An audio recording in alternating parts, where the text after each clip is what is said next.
Good afternoon, everyone. If you would please take your seats, we're going to get started here in just a moment. Thank you.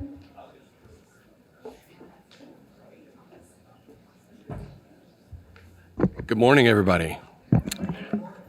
Thank you. That's a good response. My name is Robert Maxheimer. I was speaking to quite a few of you earlier. I am the Director of Curatorial Affairs and Education here at the National Corvette Museum, and it is a pleasure to be your host for this ceremony today. Now, this is a big moment for the history of the museum. Today, we officially break ground on a new collections facility. That's amazing. Let's go clap. Now, this is a project that will expand how we preserve this diverse collection of vehicles and artifacts, and what we're able to share with the members and with the public all over the world. So first, a heartfelt thank you to all of our members for being here today on Membership Appreciation Day. Thank you for being here.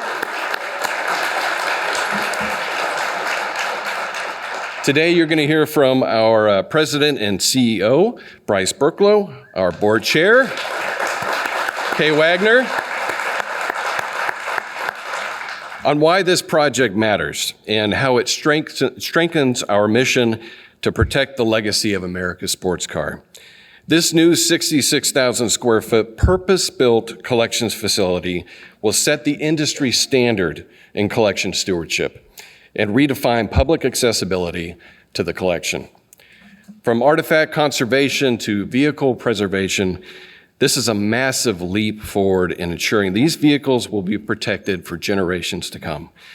Now, personally, this is a big deal because this ensures that my kids' kids will be able to see a 53 or a 63 split window, not on YouTube, but in real life.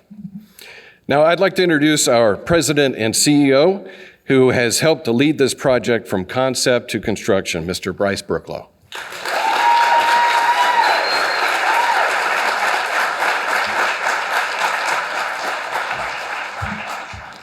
Good morning, everybody.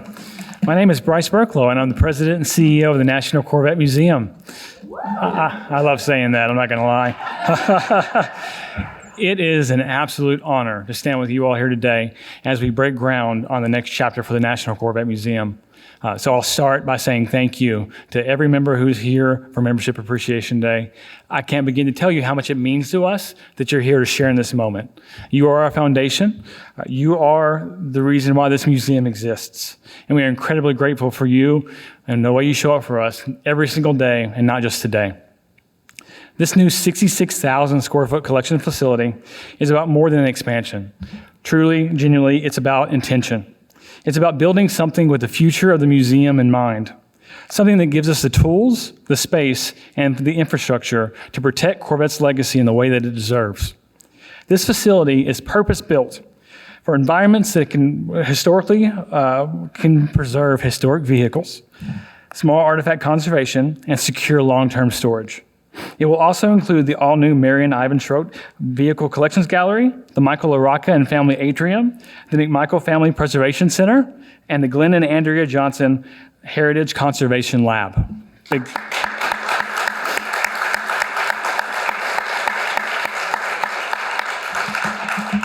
This building is going to allow us to say yes to more donations. It's going to allow us to tell more stories, and it's going to allow us to showcase more vehicles of national and global significance for decades to come. One of the vehicles that we're going to be able to house and show for generations is the 1967 Corvette owned by Neil Armstrong in the back of the room. Yeah, it's beautiful. Yes. Very recently donated to the museum. If you haven't gotten to go back there and look at it, please, please, please do. That car is a piece of both automotive and American history, and it deserves to be preserved in a space that honors that history, and that's exactly what this facility will allow. But we're not just building this building for behind-the-scene uses. Starting in early 2027, we're going to allow public guided tours of this facility. So at any given time in the museum, we have between 55 and 60 Corvettes that people get to enjoy. On day one of tours, we'll have between 100 and 120 Corvettes that people are going to get to see. So we're going to over double the collection for people to enjoy.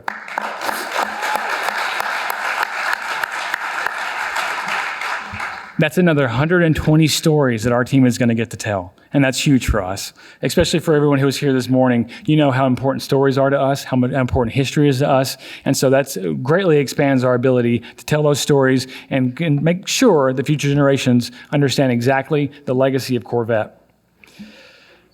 The other part of this building is that it's designed specifically to be able to grow with the museum for the next 30 years.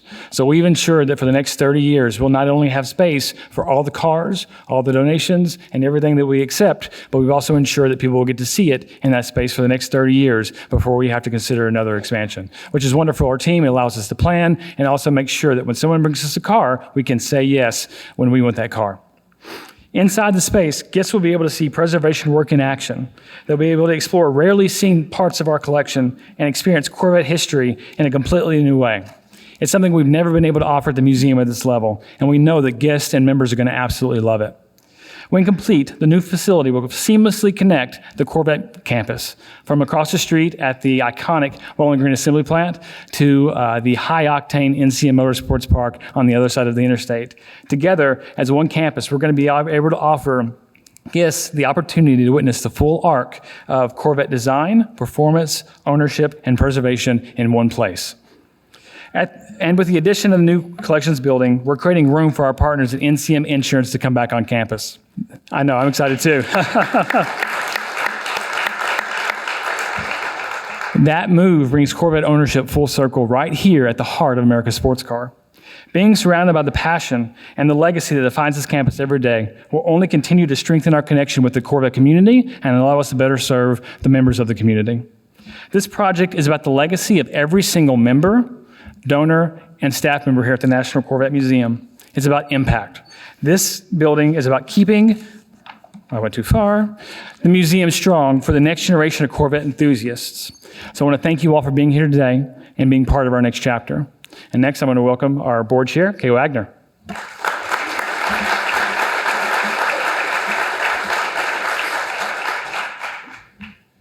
Good morning, everyone. I'm Kay Wagner, Chair of the Board of Directors, and I want to echo the welcome to all of you who are joining us today, especially our museum members who are here for Membership Appreciation Day. I'd also like to thank the National Corvette Museum Executive Committee, current and past board members, the community stakeholders, our construction and architecture partners, and the entire National Corvette Museum staff who have worked tirelessly to bring this vision to life. Today's groundbreaking is a milestone for the museum. The new collections facility gives us the space and resources to further fulfill our mission to educate, preserve, and share the legacy of America's sports car with the world. The expansion gives us the ability to protect our growing collection with the care it requires. It supports our education programs, our exhibitions, and our ability to share more of the collection than ever before. Most importantly, this project has been made possible by the generosity of people who believe in that mission. I'd like to personally thank and recognize the donors who stepped up early to lead the way, and I ask you to please stand as I introduce you. Mary and Ivan Schroet, who made a generous gift of $1 million for the Mary and Ivan Schroet Vehicle Collections Gallery.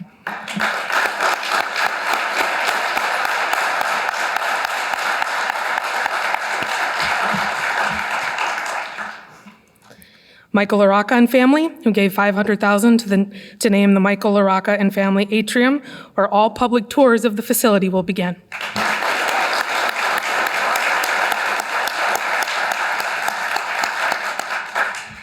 A name that I'm sure will be recognizable to all of you, Melanie and Tim McMichael and family, who donated $500,000 to create the McMichael Family Preservation Center and support the Heritage Conservation Lab.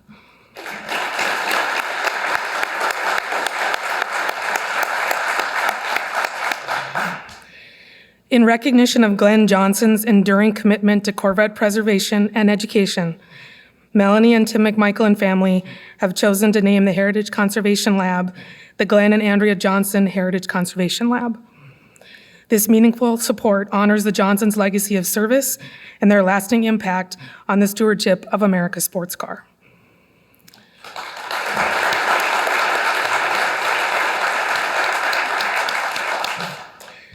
These gifts aren't just financial. They're symbolic of what this museum means to people.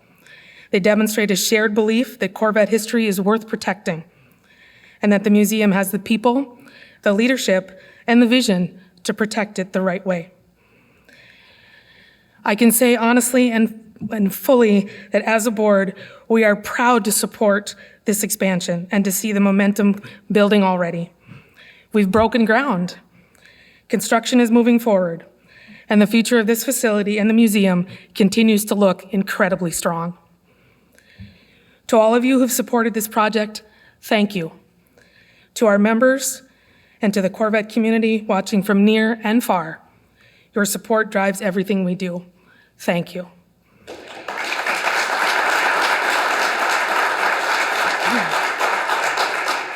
I'd now like to ask our current board members and donors to come to the front to mark this momentous occasion in the museum's history.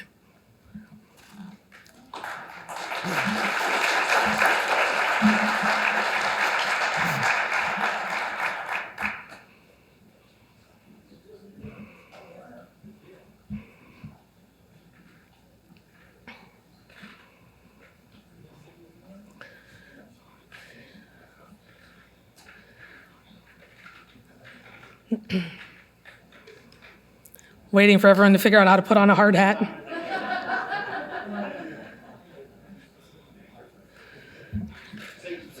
Yes, we are taking extreme precaution, even indoors.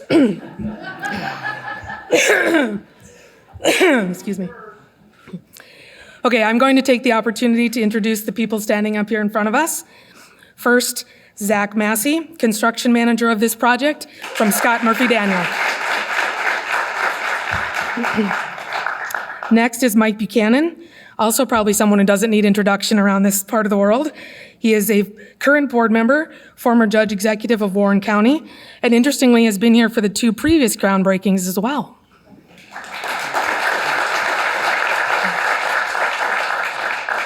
Kai Spandy, current board member and past chair of the board, as well as past Corvette assembly plant director.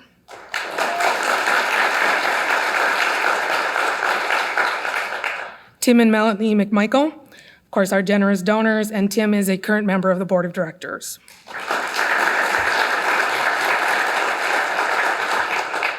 Bryce, who really doesn't need introduction, but we'll do it again, president and CEO of the National Corvette Museum.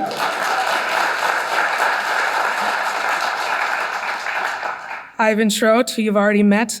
Ivan is a longtime supporter of the museum, donor, and a former board member, and was part of the expansion that we're currently standing in.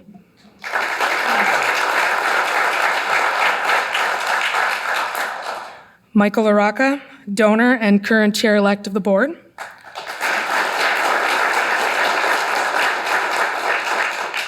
Dan Costello, who's also a board member and from the Bowling Green area and superintendent of Logan County Schools. Forgot to write that part down. Ken Lingenfelter, also a name that doesn't need introduction in the Corvette world, board member, donor, and supporter of the museum.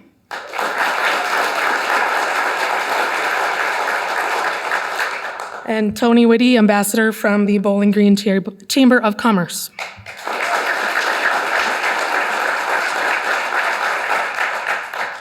And the last person to introduce is the shovel on the edge of the stage. That is in honor of Glenn Johnson, former board chair and current board member who passed away last week. Glenn would have been a huge advocate of all of this and was an ambassador and supporter and friend of the museum and all of us up here, and he will be sorely missed.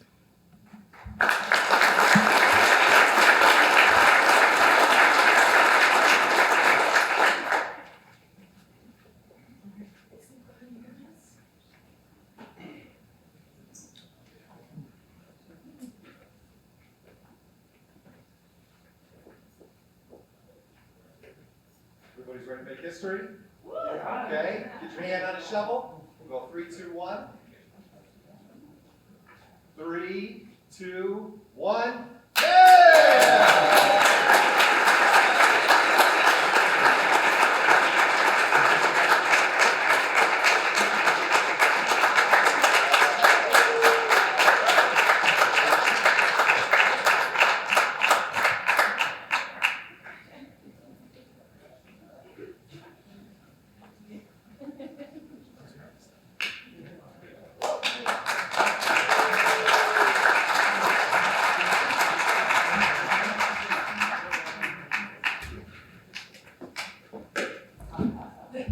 All right. As we wrap up today's groundbreaking, I just once again want to thank everybody for being a part of this day. It's a very important day for the museum. Please take time to explore the expansion page. It's now live at corvettemuseum.org/expansion. You'll find renderings, donor recognition, and very importantly, opportunities to support this project in your own way. For those interested in seeing the actual building site, which is just that way, the trolley loop is running until 1 o'clock this afternoon. I encourage you to board outside and see what's going on over there. It's pretty exciting. Unfortunately, due to liability issues, our construction manager said you can't ride the equipment, but it's still pretty cool to see. So don't forget your Coke bottles over there, commemorative Coke bottles. And I believe, is there one other thing that we want to? The keychain is on the Coke bottle. It's pretty cool, actually. It looks like a little ticket. So pick one of those up. And thank you all for being part of history and for being here at the National Corvette Museum.